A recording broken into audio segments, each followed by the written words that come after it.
है।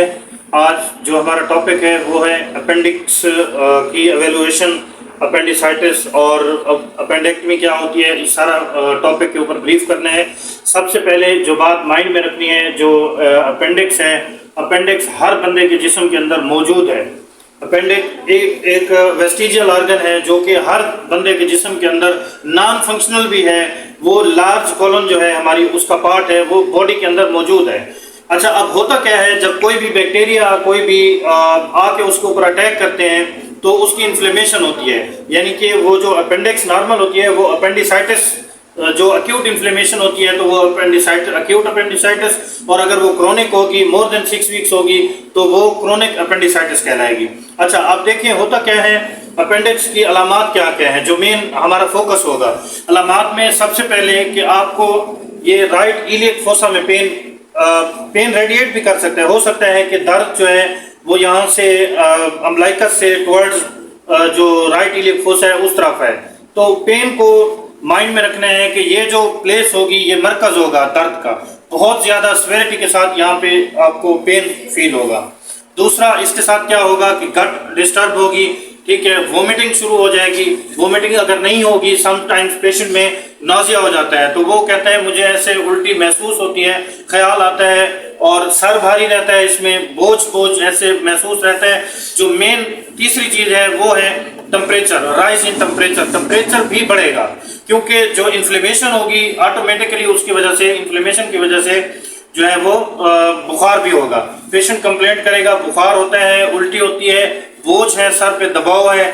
इसी तरह फिर वो राइट इलियक फोसा में पेन का भी कहेगा। पेन की समटाइम्स पेशेंट जो है वो सही नहीं बता पा रहा होता, तो आपने कहना है अपनी फिंगर टिप रख कर मुझे बताएं कि कहाँ पे आपको पेन हो रहा है। तो वो अपनी फिंगर टिप जो है वो एग्जैक्टली उसी जगह पे लेके जाएगा जहाँ पे आपका राइट इलियक फोसा या जहाँ पे आपकी अपेंडिक्स जो होगी वो इन्फ्लेम्ड होगी, ठीक है। तो ये चीज़ें होंगी। अब जैसे कि एक पेशेंट हमारे पास है अपेंडिक्स के साथ, जो क्लिनिकली हमने इसकी डायग्नोसिस बनाई है वो है अपेंडिसाइटिस, अक्यूट अपेंडिसाइटिस। 2 दिन से पेशेंट कहता है मुझे बुखार हो रहा है, उसके साथ कल से वोमिटिंग भी स्टार्ट हुई है, ठीक है। इसी तरह वो राइट इलियक फोसा में टेंडरनेस बता रहा है, ठीक है। अभी क्योंकि पेन किलर वगैरह लगा हुआ है पेशेंट को, तो वो इतना पेन का नहीं कर रहा, ठीक है। लेकिन जैसे ही मैं पहले इसे हाथ रख रहा था यहाँ पे, बहुत ज़्यादा पेन फील हो रहा था राइट इलियक फोसा में, ठीक है। उसके बाद हम इसकी एग्जामिनेशन करेंगे, आपको मैं एक्सपोज करके पेशेंट पे दिखाऊंगा कि हमने एग्जैक्टली लोकेट कैसे करना है अपेंडिक्स को, ठीक है। पेशेंट से इजाज़त लेनी है कि मैं आपको मुआयना करने लगा हूँ, उसके लिए मुझे आपकी कमीज़ ऊपर करने की इजाज़त अगर आप देते हैं तो मैं आपकी कमीज ऊपर करूंगा, ये मैनर्स हैं, ठीक है। तो पेशेंट की इजाजत लेके, कंसेंट लेके हमने इसको ऊपर करना है, ठीक है। एग्जैक्टली ये जो प्लेस है राइट इलियक फोसा, ठीक है, ये जहाँ पे मेरा हाथ है इस टाइम, ऐसे पेशेंट फिंगर रख रहे हैं कि यहाँ पे मुझे बहुत ज्यादा दर्द जो है वो महसूस होता है, ठीक है। अब जो एक और काम है वो ये है कि हमने इसका करना है अल्ट्रासाउंड, ठीक है। अल्ट्रासाउंड के अंदर अपेंडिक्स की जो नॉर्मल विजुअल होगा वो उससे जो है वो इन्फ्लेम हमें नजर आएगी, ठीक है। अब हम अल्ट्रासाउंड के लिए मजीद फिर इसको थोड़ा सा स्टॉप कर दें,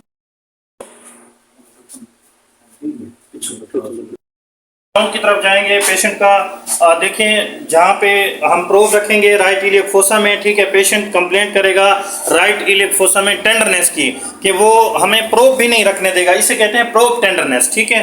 तो अब ये देखें, जैसे ही प्रोब को दबाया रखा यहाँ पे, ठीक है, अगर स्कैन मशीन में हम देख पाएँ तो एक क्रस्ट जो बन रहा है, ठीक है, उसमें जो अपेंडिक्स है उसकी वो क्लियर है कि इन्फ्लेम्ड अपेंडिक्स है इस टाइम पे, ठीक है। तो पेशेंट क्योंकि कंप्लेंट कर रहा है, क्लिनिकली हमने इसका डायग्नोसिस कर लिया है, ठीक है। वैसे अगर करना चाहें तो साथ इसको ब्लैडर को देख लेंगे, ठीक है। बाकी ऑर्गन्स ऑलमोस्ट ठीक है, तो उसमें हमने आगे नहीं जाना, ठीक है। तो ये हमारा हो गया इसका स्कैन। अब आगे फर्दर जो है वो हमने क्या करना है, इसकी एक सीबीसी करवा लेनी है।